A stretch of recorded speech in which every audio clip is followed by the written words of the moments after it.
Continuamos en Brújula Internacional, una conversación interesante.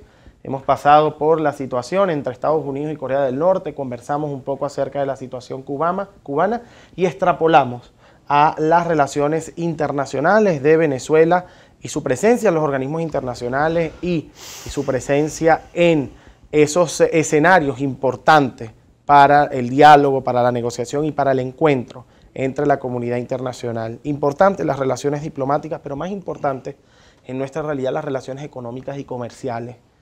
¿Qué peligro corre Venezuela de estar definitivamente bloqueada a nivel comercial y económico? Pues yo creo que ya los efectos de las sanciones se están viendo. A pesar de que las sanciones económicas desde hace unos años, año y pico, se están aplicando individual o se le aplicaron individualmente a funcionarios específicos del gobierno. Sin embargo, a pesar de que los Estados Unidos han vendido eso como que son a ciertas y determinadas individualidades, sin embargo, la actividad económica internacional se ha visto afectada por eso, porque muchos agentes, muchos comerciantes, muchos industriales de los Estados Unidos se abstienen de hacer negocios con Venezuela por temor a ser sancionados, claro, o a ser acusados en los Estados Unidos de violadores a las sanciones que, a pesar que son contra ciertos y determinados individuos, ellos no quieren ir más allá o arriesgarse a que sean sancionados, porque a fin de cuentas estos individuos que fueron sancionados por los Estados Unidos son funcionarios del gobierno. Entonces muchas empresas se abstienen de hacer negocios con nosotros porque simplemente, bueno, pero ¿quién firma los contratos? Son los funcionarios, el vicepresidente, es el presidente Maduro, etcétera, etcétera. Entonces eso le está trayendo problemas comerciales a Venezuela y de suministro de ciertos bienes y servicios. ¿Sí hay presión, sí existe presión por parte de la comunidad internacional o es una utopía de la oposición venezolana? No, sí existe, claro que existe. Cuando tú ves que la comunidad europea se pronuncia. Sí, pero se ejerce presión a nivel interno. ¿Usted aprecia, valora presión a nivel gubernamental? Pues yo creo que el resultado de las elecciones fueron un poco eso. La crisis económica, la hiperinflación, el desastre socialista se está viendo en el descontento de la gente y de la población frente a la gestión gubernamental. Y juega un rol fundamental el tema internacional. Bueno, todo el tema del desabastecimiento, de la inflación, todo esto tiene que ver con las sanciones internacionales que se le han aplicado, repito, a ciertos individuos de Venezuela, pero que tienen su efecto a nivel interno, a nivel del comercio interior. ¿Un logro de la oposición? No digamos que es un logro de la oposición, pero que sí lo que ha sido es un fracaso del gobierno. El gobierno en su esquema socialista ha llevado una política comercial, una política económica totalmente desastrosa. Vemos como PDVSA está prácticamente destrozada, okay. Vemos como las empresas básicas de Guayana, que antes estaban en manos del sector privado, ahora pasaron al sector público y están totalmente... Pero ¿evalúa la comunidad internacional esos casos tan específicos para tomar sus decisiones respecto a la situación venezolana? Las decisiones de la comunidad internacional se derivan del problema político. Pero lo cierto es que, independientemente de las sanciones internacionales, Venezuela está en esta crisis es por culpa del esquema socialista que se está aplicando. Esa es la gran verdad. ¿Algún acierto a nivel internacional de Venezuela? ¿Del gobierno, del Estado? Ninguno. Ninguno. Cero.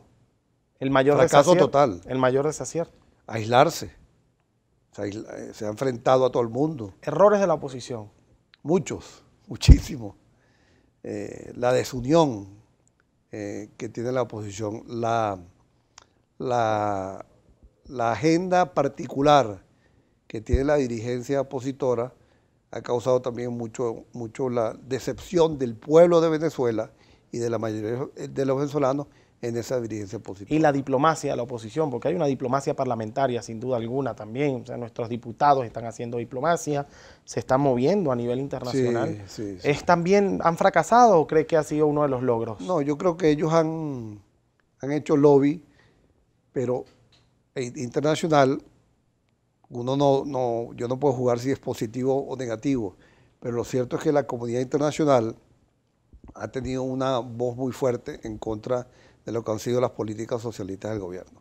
Ahora, esto hay que manejarlo con mucho cuidado, porque el gobierno, en su afán de mantenerse en el poder, como lo han logrado, están manejando ese discurso nacionalista, diciendo que hay una guerra económica y que hay una intervención internacional y que los factores de oposición le hacen coro a toda esa guerra económica de los Estados Unidos.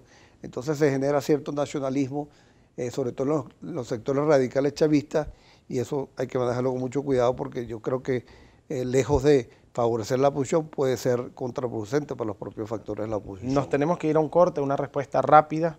Venezuela ha dicho que es injerencista desconocer por parte de los Estados Unidos y los países de la OEA las elecciones del pasado 20 de mayo acá en nuestro país. ¿Es injerencismo o no es injerencismo desconocer a una elección y por ende a un presidente? Bueno, no es un problema de injerencismo, es un problema de realidades.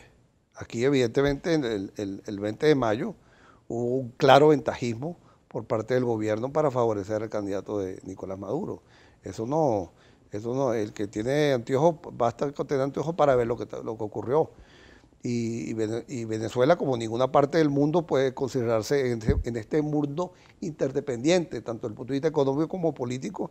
Tú no puedes impedir o evitar que los países señalen a Venezuela como estamos viendo una dictadura. Hay una denuncia por parte del candidato Henry Falcón en el tema de las elecciones. ¿Se va a apoyar en los organismos internacionales? Nosotros vamos primero a agotar el derecho interno, que fue el propósito nuestro de la demanda de nulidad que se introdujo. Después de que agotemos el derecho interno, vamos a esperar el pronunciamiento de la sala electoral, a ver cuál va a ser la decisión de ellos sobre la admisión o no del recurso, y dependiendo cómo digamos, se desarrolle el proceso judicial, pues nosotros iremos a las instancias internacionales.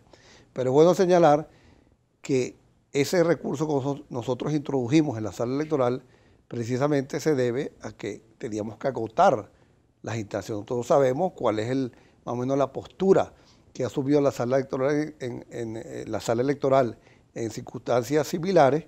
Sabemos la tendencia pro gobierno de esa sala, pero teníamos que agotar justamente este derecho interno para que después de que agotemos el derecho interno, en caso de que la sala electoral, salvo que un milagro ocurra, nos declare con lugar el recurso, nosotros entonces ir a los escenarios internacionales. Sí. Bueno, muchísimas gracias, José Francisco Contreras. Pasamos por muchísimos escenarios, terminamos con el caso venezolano, siempre enfocado en el análisis internacional y en el acontecer internacional, y sobre todo evaluando las relaciones diplomáticas, que es el objetivo de nuestro programa. Nosotros vamos a un corte y ya volvemos con más de Brújula Internacional.